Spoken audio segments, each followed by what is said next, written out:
Liðið er svona léttari við núna í dag heldur en fyrir 2 kvöldum. Já, það er aðeins betri tilfinning núna að hafa fengið að taka þátt alla leikinn.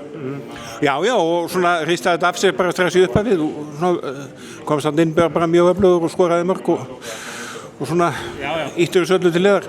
Já, það er gott bara mikilvægt fyrir mig að sýna liðinu bara og mér bara góða frammistöðu og hafa gert það fagmannlega. Mér finnst við gera þetta ótrúlega vel í dag, sýna bara rosa góðan leik allar 60 mínútur, ekkert eitthvað svona hik eins og kom í síðasta leik, þannig að bara rosa stoltur af liðinu og bara hvernig við tókumst á þetta verkefni. Það var lagt upp með það að reyna að klára leikinn og spila þetta alveg í gegn og það er svona, það tekst.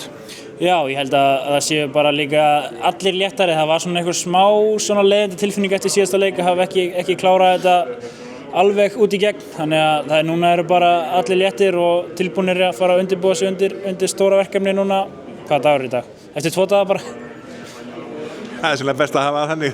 Það er alltaf laugardagur. Já, það ekki. Það er svona föstudagur, laugardagur í ákveð þessa dagana, þannig að það er bara gott að fara geta undirbúið sig núna undir aðalverkefni. Og það var svona mjög gott að fá væntanlega fyrir að fá Aron inn í þetta núna í byrjun og svona rúlaði þess aðeins af stað. Já, það sýnir sig bara sjálft, það kemur mikil rómi á honum í sóknarleikinn og hann er náttúrulega bara frábær leikmaður og einn af bestu leikmönnum sem Ísland hefur alveg af sér, þannig að auðvitað er það frábært að fá hann inn. Þótt að það voru eitthvað mistök og ég var kallaður eins og fyrirlið þarna í byrjun leiks en ég er ánægður að hann sé kominn aftur og beri fyrirliða bandið, það er mikil létti fyrir alla bara. Þannig að nú er bara að sofa þannig að leika úr sér og byrja að búa sig undir næsta.